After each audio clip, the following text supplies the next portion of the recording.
Très joli portrait de cette ferme aux chèvres qu'on peut redécouvrir à Berneuil avec Claire Guéry. Je tiens à rappeler un site internet si vous voulez savoir à quel endroit vous voulez acheter local en circuit court. Nous avons un site qui s'appelle ouacheterlocal.fr. Là, c'est très simple. Vous mettez votre adresse et autour de vous, vous allez voir toutes les fermes ou tous les endroits où on peut acheter en circuit court dans tous les domaines. Donc, retenez-le bien, ouacheterlocal.fr. Je suis avec en direct, mesdames et messieurs, d'un homme exceptionnel. On a eu la chance de se rencontrer au Salon international de l'agriculture parce que cet homme a été valorisé et il a fait la conquête de tous les plateaux de télé. C'était une aventure incroyable avec une des vaches stars, mesdames et messieurs, de ce Salon de l'agriculture. Donc c'était avec Imminence, c'était il y a combien de temps, Gilles ? Oui, bonjour. C'était il y a 2 ans. Il y a 2 ans, hein, c'est ça, en 2019, Gilles Druet, éleveur de bleu du Nord, mesdames et messieurs, et qui est également l'éleveur de notre vache star, nous, au Salon régional de l'agriculture, parce qu'on a remis ça pour notre salon régional. Il y a Groseille, et elle vient aussi de ton élevage, Groseille, la vache star égérie du Salon régional de l'agriculture 2021. On te voit en photo avec, là, parce que je ne sais pas si tu es à côté ou pas. Ouais. Alors, on va découvrir avec nous sur le plateau, on a Edith Mack, je pense que vous connaissez. Edith Mack, c'est la présidente de l'Union des Rouges Flamandes. Et en tant qu'éleveur, on s'est dit que ce serait bien que vous participiez à deux pour représenter cette force que nous avons dans notre région. Et évidemment, on est venu tourner chez toi parce qu'au moment, on n'était pas sûr que tu sois dans ton exploitation, d'avoir le réseau pour faire un sujet en direct avec nos reporters. Donc on est venu un petit peu en amont et on a fait un sujet chez toi. Ce que je te propose, c'est de voir le premier sujet et de réagir tout de suite après, si tu veux bien ensemble. Et vous pouvez interagir quand vous voulez également sur chat avec Pascal qui prendra vos messages, qui va me faire remonter toutes les questions. Je vous donne rendez-vous soit sur les réseaux sociaux ou soit sur le site événementiel de la chaîne YouTube de la région de France, salonagriculture.hautdefrance.fr. Donnez vos réactions au maximum sur la chaîne YouTube Hauts-de-France pour poser vos questions. C'est parti avec le premier sujet présenté par Boris et Thibault, en image. Bonjour et bienvenue dans le Nord, bienvenue à Saint-Aubin où nous nous trouvons, qui se situe dans le parc naturel régional de l'Avesnois. Alors ce parc naturel, il est bien connu pour ses bocages et pour ses prairies dont on tire les bienfaits pour la fabrication entre autres du fameux maroilles. Et aujourd'hui nous avons rendez-vous avec Gilles Druet. Alors Gilles Druet, ce nom doit vous être familier puisque Imminence, c'est une de ces bêtes, la fameuse Bleu du Nord, qui fut l'égérie du Salon international de l'agriculture en 2019. Cette vache a grandi ici, sur les prairies, sur lesquelles nous nous trouvons, avant de connaître la gloire. Et en fait, plus globalement, c'est une centaine de vaches laitières bleues du Nord qui sont exploitées sur cette exploitation familiale qui se trouve juste derrière moi, l'exploitation de Gilles Druet. Et vous allez voir que cette année encore, cette Bleu du Nord va faire beaucoup parler d'elle. Alors on va laisser Boris, il a un peu contextualisé à quel endroit vous vous trouvez, Gilles. Je vois qu'il fait un temps super. Qu'est-ce qu'on a derrière vous là? C'est votre étable. Racontez-nous un peu, faites-nous la visite un peu guidée de chez vous. Entre guillemets, là, derrière nous, on voit, c'est le bâtiment où il y a la salle de traite, en fait. Là, j'ai pas entendu. La salle de traite. Ah, la salle de traite. D'accord, la traite se fait à quelle période là? Ça fait tôt le matin. À quel moment vous faites la traite dans la journée? On démarre à 6h30 le matin, donc on a à peu près 2 heures.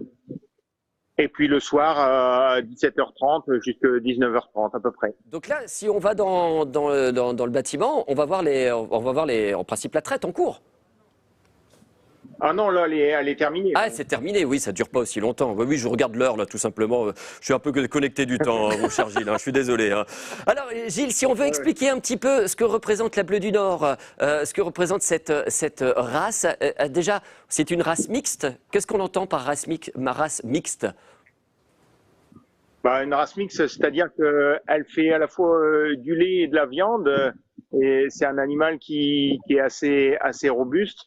Donc voilà, on a deux créneaux, le lait et la viande, pour pouvoir valoriser cette race-là, quoi. Alors, on va rappeler que votre exploitation, les bio, est-ce que ça a été le cas depuis le début? Ça fait combien de temps que vous êtes dans cette démarche? Bah, disons que on a toujours plus ou moins été dans cette démarche-là en respectant l'environnement, tout ça. Mes parents, mes grands-parents n'avaient jamais vraiment utilisé ni d'engrais ni de produits phyto. Et puis en 2016, on a décidé de faire le pas et d'aller chercher cette plus-value-là en bio, parce que le lait est quand même nettement mieux valorisé, quoi. Et le pas n'était pas très très grand pour nous à faire. Voilà, on se rend compte évidemment que c'est un grand sujet aujourd'hui, la valorisation du lait. On en a parlé avec Edith tout à l'heure. Comment on fait pour l'élevage, en particulier pour le lait, pour valoriser. On a parlé tout à l'heure de transformer soit sur place. Le bio, c'est une des solutions. On a vu tout à l'heure avec Guillaume aussi, qui était aussi en exploitation bio. C'est un vrai sujet et on voit qu'il y a beaucoup d'exploitations. J'entends de plus en plus d'agriculteurs qui se rendaient pas compte qu'en fait, ils avaient déjà les bonnes pratiques en soi, parce que c'est dans la nature de la plupart des agriculteurs déjà préservés, c'est eux-mêmes déjà des acteurs importants de l'environnement et qui se rendent compte en fait, oui, il n'y a pas si grand pas à faire par rapport à ce que faisaient nos parents, nos arrière-grands-parents par rapport à la démarche de l'agriculture biologique. Est-ce que c'est quelque chose que vous ressentez aussi, vous Edith? C'est sûr qu'aujourd'hui, de toute façon, on doit se remettre en question dans nos pratiques, il est clair. Et justement, avec nos races locales, que ce soit donc la bleue du Nord ou la rouge flamande, eh bien, on se rend compte que concrètement, on n'a pas un grand pas à faire pour justement valoriser d'une part les prairies, essayer justement de produire du lait, certes à moins grande quantité, puisqu'on l'a bien dit, elles ne produisent pas aussi bien pas aussi bien, on va dire un lait en quantité par rapport aux grandes races nationales, mais néanmoins la valeur ajoutée qui est donnée par ce lait, par nos pratiques, permet à nos exploitations de pouvoir justement garantir un revenu, parce que bien sûr on peut avoir la passion, on peut avoir l'envie, mais encore faut-il en vivre. Et sur nos exploitations avec nos races locales, eh bien il a fallu se retrousser les manches pour essayer de mettre en place ces pratiques et qui aujourd'hui, de par la valorisation ou bien par un lait bio, permet justement de préserver nos races. Alors, justement, on a des questions. On a Pascal qui remonte toutes vos questions. Pascal, il a des questions de nos téléspectateurs internautes.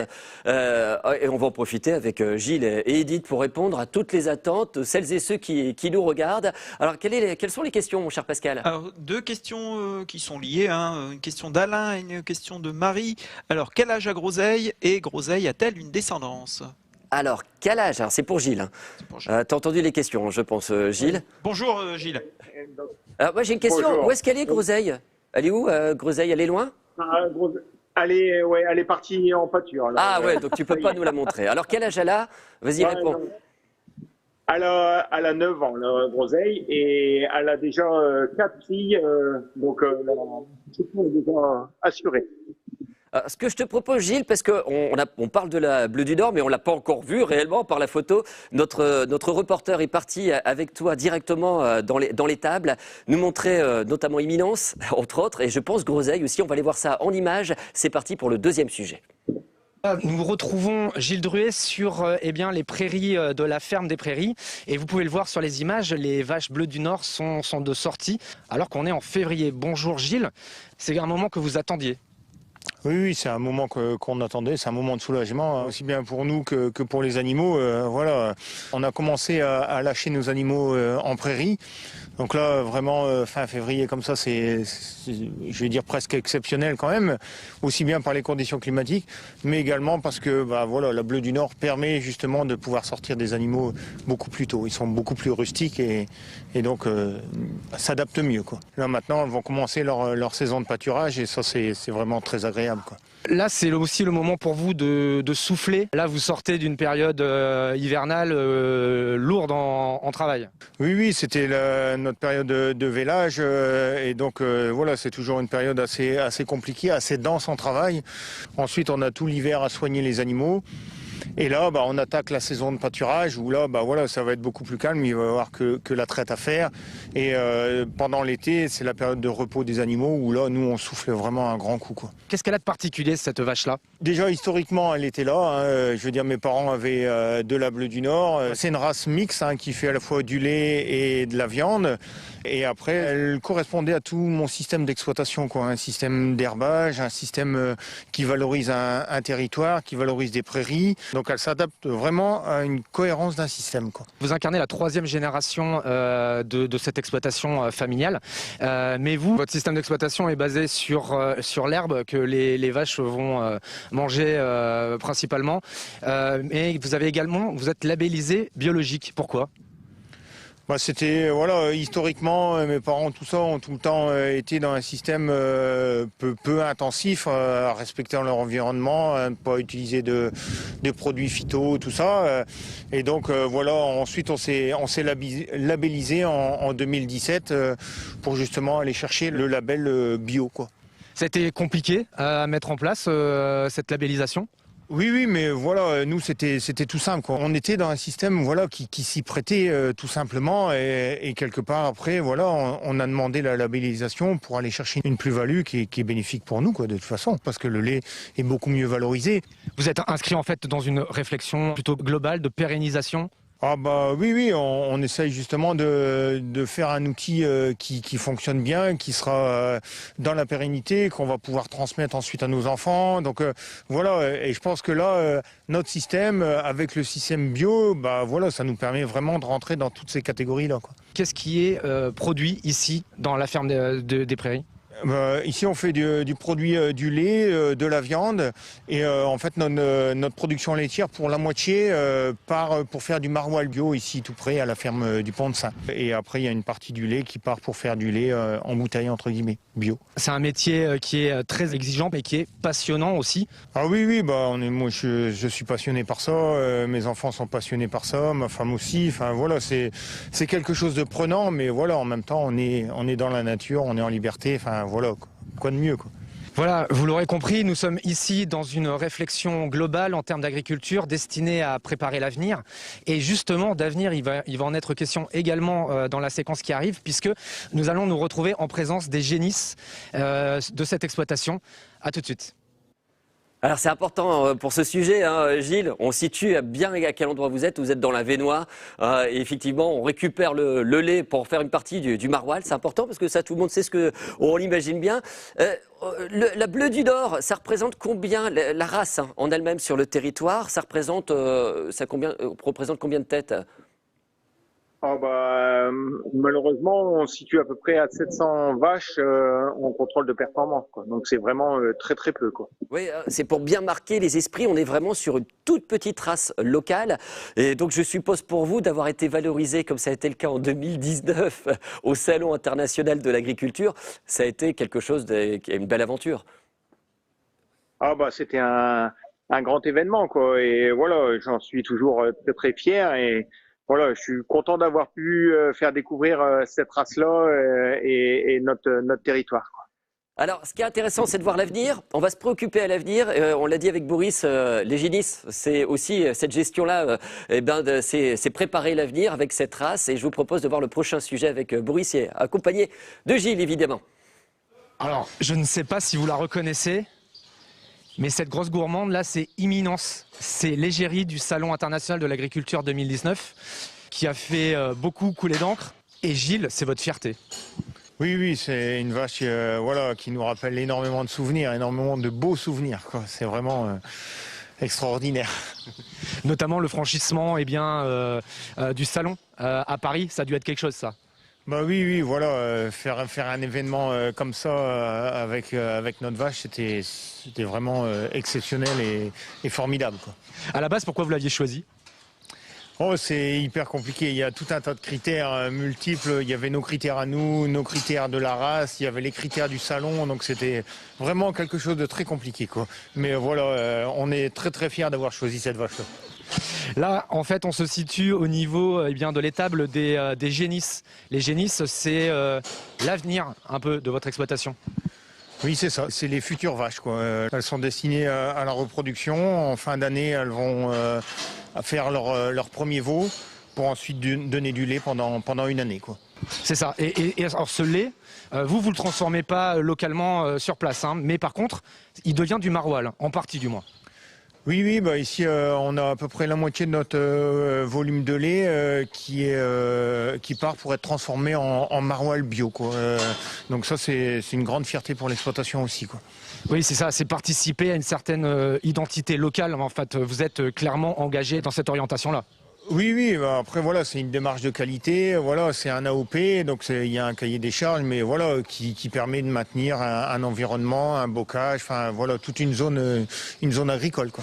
Il y a la production de lait, mais certaines de ces vaches sont utilisées aussi pour produire de la viande que vous vendez en vente directe, il me semble. Oui, à l'âge de 2 ans à peu près, on distingue deux types d'animaux, les animaux un petit peu plus viandeux, qui eux donc sont destinés à la filière viande et pour faire des colis de viande à la ferme, chez nous. Vous faites de la vente directe, donc c'est ça? Voilà, on fait des colis de viande à la ferme de bœuf, on fait également du veau de lait, et puis on a un petit verger pour produire du jus de pomme, du pomme-poire, du cidre à la ferme. Justement, ces bocages qui caractérisent vraiment la région participent de cette identité. C'est quelque chose que vous préservez, vous, par le biais de votre activité d'agriculteur. Oui, on essaye de maintenir une zone et valoriser cette zone-là, quoi, en fait, et par l'intermédiaire de signes de qualité comme un AOP, on les met en avant, quoi. Être agriculteur, c'est également peut-être maintenir une certaine identité locale, participer à ça en tout cas. Oui, c'est après préserver et valoriser un territoire, un bocage, un herbage. Voilà, c'est tout un système. Et donc on en est fiers de réussir à maintenir ce paysage-là, quoi. On parlait d'avenir avec vos bêtes, mais vous avez vos propres enfants qui vont prendre la relève. En tout cas, c'est ce que vous espérez. C'est important pour vous, ça, la pérennisation d'une exploitation ? Oui, c'est important. Moi déjà, je suis déjà la 3e génération. J'ai mes parents qui avaient de la Bleu du Nord, qui avaient un système herbager.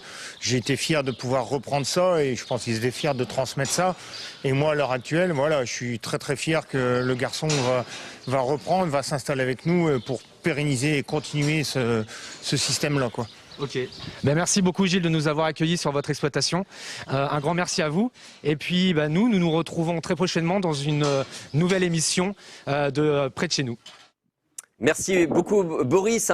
On a bien compris la suite de cette aventure pour vous Gilles. Allez bien dans la préservation aussi de cette race, de la continuité et de continuer avec le plus grand des bonheurs. Ce qui transpire dans vos sujets, c'est votre passion. C'est vraiment la passion. On sent que vous êtes un passionné fou. Vous pourriez faire, sans cette passion, vous pourriez continuer comme ça, défendre autant? C'est quand même un métier qui est quand même assez dur. Donc la passion fait qu'on y arrive plus facilement, quoi. Mais c'est quand même avant tout un métier de passion, quoi. Edith, vous confirmez, c'est un métier qu'il faut faire avec passion. Oui, il faut aimer l'élevage, il faut aimer les animaux. Je veux dire, aujourd'hui, quand on nous fait des fois des remarques sur le bien-être animal, moi je peux dire que en tant qu'éleveur et avec mon fils et mon mari, tout comme Gilles avec ses enfants et son épouse, eh bien tous les jours on est au contact de nos animaux et nos animaux sont vraiment choyés. D'ailleurs, on a pu voir au travers des différents reportages qu'ils sont pas malheureux, Et nous, quand on voit nos animaux bien, on est bien. Alors, on va terminer avec une question peut-être de l'un de nos téléspectateurs internautes, Pascal. Vas-y. Oui, une question, on va pas relancer le débat entre les rouges flamandes et les bleus du Nord, mais y a-t-il une des deux races qui est plus vieille que l'autre ou plus ancienne que l'autre? Alors, qu'est-ce qui peut répondre Gilles? Est-ce que tu connais la réponse? Quelle est la race? Elle date de quand la race bleu du Nord? Ça va jouer vraiment dans un mouchoir de poche, je pense. Ah oui, t'as une idée de la date ou pas? Tu sais à peu près Non, j'aurais dit avant 1900, mais après trouver exactement la fourchette, c'est assez difficile, quoi, parce qu'il y a eu beaucoup de croisements pour arriver à cette race-là. Donc c'est difficile à établir vraiment une période. Ok, je tente ma chance avec Edith, la présidente de l'Union rouge flamande. Moi, je peux dire que c'est ce que j'avais pu évoquer déjà, c'est que 1896, ça a été le livre généalogique là, qui donc a été créé. Et donc, c'est vrai que nous, on peut dire qu'au niveau de la rouge flamande, il y a déjà longtemps qu'elle est ancrée dans notre région. Oh là là, c'est beau. Okay. Alors, ce que je vous propose, c'est de terminer avec une image. Je ne sais pas si on va réussir à le faire avec les techniques. C'est parce que Groseille, elle est partie dans les pâturages. C'est notre vache égérie, évidemment, de ce salon régional de l'agriculture. On va se quitter, je vous propose, avec une image de Groseille, parce qu'on les a en stock, hein, quand même, les images de Groseille, qui est notre vache avec Gilles. Regardez-moi ça, comme elle est belle. Combien elle fait, Groseille? C'est quoi ses caractéristiques, Gilles? Oui, elle fait 1m40. Elle pèse à peu près entre 650 et 700 kilos. Mais j'ai une petite anecdote à rajouter sur Groseille. C'était avec Groseille et Éminence, c'était les deux vaches qui restaient lorsqu'on avait sélectionné pour le Salon de l'Agriculture 2019. Et donc, quelque part, elle fait sa petite revanche. Ah là là, c'est superbe, c'est super, c'était sa doublure. Match. Merci beaucoup Gilles Druet qui était en direct avec nous, cet homme qui a défendu ô combien les races de la région de France et en particulier la Bleue du Nord, accompagné d'Edith Mac pour la Rouge Flamande. Merci beaucoup d'avoir joué avec nous, je vous laisse